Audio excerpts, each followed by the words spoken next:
અમદાવાદના બાપુનગર વિસ્તારમાં કાકડિયા હોસ્પિટલમાં દર્દીને સ્ટન્ટ મૂકવા બાદ તેનું મોત નીપજ્યું હતું. પરિવારજનોએ હોસ્પિટલમાં હોબાળો કર્યો હતો. અમદાવાદના અમરાઈવાડી વિસ્તારમાં રહેતા પરમાર અરવિંદભાઈને વ્યક્તિને મોડી રાત્રે દુખાવો થતા હોસ્પિટલમાં સારવાર માટે લાવવામાં આવ્યા હતા. આજે સવારે એન્જિયોપ્લાસ્ટી કરીને સ્ટેન્ટ મૂક્યા બાદ તેમની તબિયત વધારે બગડી હતી અને તેમનું મૃત્યુ થઈ ગયું હતું. પરિવારજનોનો આક્ષેપ છે કે હોસ્પિટલની બેદરકારીથી સ્ટેન્ટ મૂક્યા બાદ તેમનું મોત થયું છે, જેથી પરિવારજનોએ હોસ્પિટલ પહોંચી હોબાળો મચાવ્યો હતો. આ હોસ્પિટલમાં ભાજપના પૂર્વ ધારાસભ્ય વલ્લભભાઈ કાકડિયા ટ્રસ્ટી છે. ભાજપના નેતા પૂર્વ મંત્રી એવા વલ્લભભાઈ કાકડિયાની હોસ્પિટલના ડોક્ટરે હજી દર્દીનું માં કાર્ડ આવ્યું કે તરત જ નળી બ્લોક હોવાનું કહી ઓપરેશન કરી દીધું હતું. પીએમજે કાર્ડમાંથી એપ્રુવ કરાવ્યા બાદ ઓપરેશન કરી દેવામાં આવ્યું હતું અને કાર્ડમાં એપ્રુવલ વિના કેવી રીતે દર્દીઓનું ઓપરેશન કરવામાં આવ્યું તેવા આક્ષેપો કરવામાં આવી રહ્યા છે. तो यहाँ पे ईसीजी कराया, दवा दी, इंजेक्शन दिया और बोले गैस हो गया तो दवा लेके घर भेज दिया. सुबह बोले रिपोर्ट देखने आ जाना. तो सुबह ये लोग आए, सुबह रिपोर्ट देखा तो डॉक्टर ने तो तुरंत बोल दिया इनको तो अटैक आया, इनको तो एंजियोग्राफी करना पड़ेगा, इनको तो सुई लगाना पड़ेगा, स्टैंड रखना पड़ेगा, ऐसा बोला. अभी ये अकेली औरत आई थी, उसका देवर साथ में आया था, बराबर. और जब बोले कि इतना पैसा होगा, ज्यादा पैसा होती है, तो बोले कि मैं तो मेरे पास इतना पैसा है ही नहीं, बराबर. मैं तो लारी चलाती हूँ, इसमें हमारा गुजरा था. तो उसको डॉक्टर ने बोला ठीक है कोई वादा नहीं, आयुष्मान कार्ड होगा तो उसमें कर दूंगा हम, आप चिंता मत करो. तो ये उसका देवर लेने गए. तो मेरा कहने का इतना मतलब है कि जब मरीज यहाँ पे था, अकेला था, इन दोनों को भेज क्यों दे दिया? तो उनको बोलना चाहिए ना.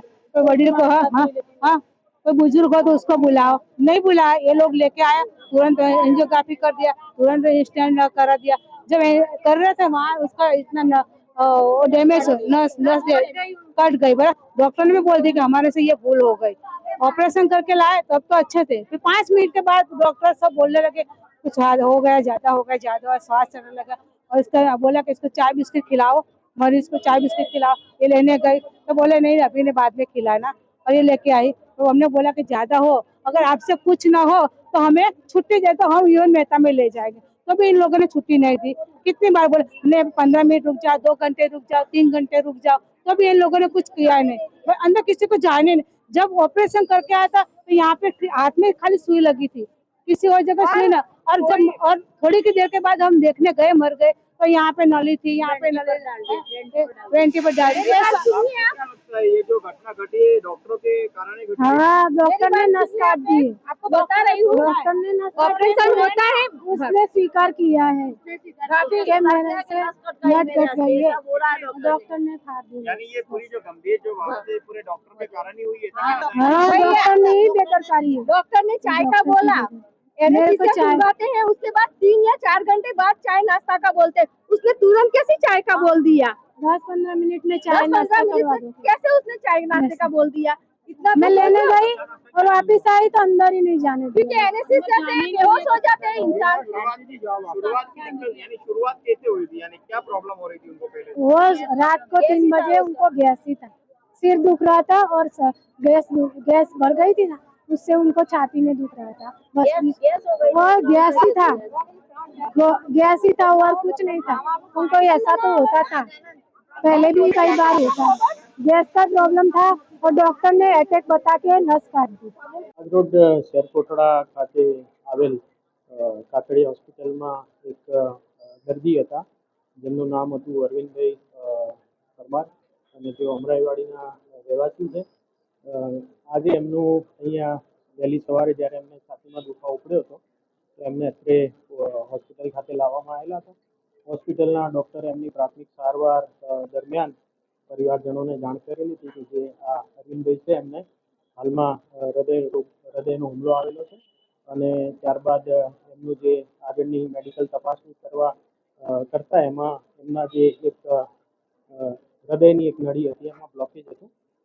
તો બ્લોકેજનું તાત્કાલિક ઓપરેશન કરવું જરૂરી હોય એ અંગેની એમને સમજ કરી અને ત્યારબાદ જે અરવિંદભાઈ છે એમનું ઓપરેશન કરવામાં આવેલું. ઓપરેશન બાદ છે એ એમની મેડિકલ કન્ડિશન થોડી ક્રિટિકલ થયેલી હતી અને એ ક્રિટિકલ કન્ડિશનના કારણે તેઓનું મૃત્યુ નીપજ્યું હતું. તો આજે એમના મૃત્યુની જાણ થતાં જ પરિવારજનો દ્વારા ડૉક્ટર છે એમને સારવારમાં બેદરકારી દાખવી હોય એ અંગેની પરિવારજનોની રજૂઆત હતી અને પરિવારજનોએ જે છે એ અંગે હોસ્પિટલના તંત્રને રજૂઆત કરેલી હતી અને એમના પરિવારના ઘણા બધા સભ્યો અહીંયા હોસ્પિટલ ખાતે હાજર છે. બનાવની જાણ થતાં જ પોલીસ પણ તાત્કાલિક કાકડી હોસ્પિટલ ખાતે પહોંચેલ છે અને હાલમાં જે છે પરિવારજનોને એમના મૃત્યુનું જે કંઈ એમના ડૉક્ટરો તરફથી જે પણ તે બેદરકારી કે જેના પણ એમના જે આક્ષેપો છે એ બાબતે એમને અત્યારે હાલમાં જે એમના પરિવારજનનું મૃત્યુ થયું છે તો એનું અકસ્માત મોતની જાહેરાત જે છે લેવામાં આવી રહી છે અને ત્યારબાદ એસડીએમ એક્ઝિક્યુટિવ મેજિસ્ટ્રેટની હાજરીમાં આ જે મરણ જનાર છે એમનું ઇન્ક્વેસ્ટ પંચનામું કરી અને આગળની પોસ્ટમોર્ટમની કાર્યવાહી કરવા માટે મોકલી આપવામાં આવશે.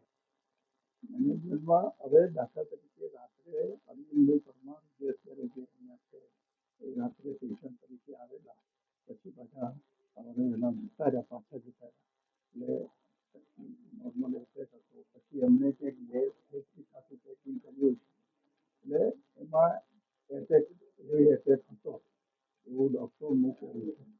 એવી એટેક હતો એટલે એની એટેકમાં મેઇન જે નળી હોય એ મેઇન નળી બ્લોકેજ હતી એટલે એ નળી ખોલી ડૉક્ટરે ખોલી પાછી હરખું કરી અને પાછું એને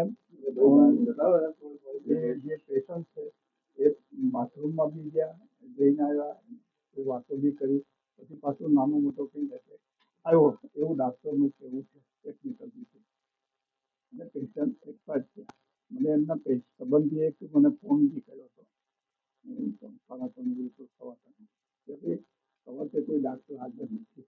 મેં ફોન કર્યો એટલે કાર્ડિયોલોજિસ્ટ ડૉક્ટર હાજર હતા પેશન્ટની સાથે બેઠા હતા એટલે મેં પાછો એનો ફોન કરીને કીધું 7 મિનિટ પછી કે ભાઈ ડૉક્ટર ત્યાં હાજર છે અને સારવારની કામગીરી ચાલુ છે એટલે જે કંઈ થાય એટલે બચાવવાના પ્રયત્નો સ્વાભાવિક છે.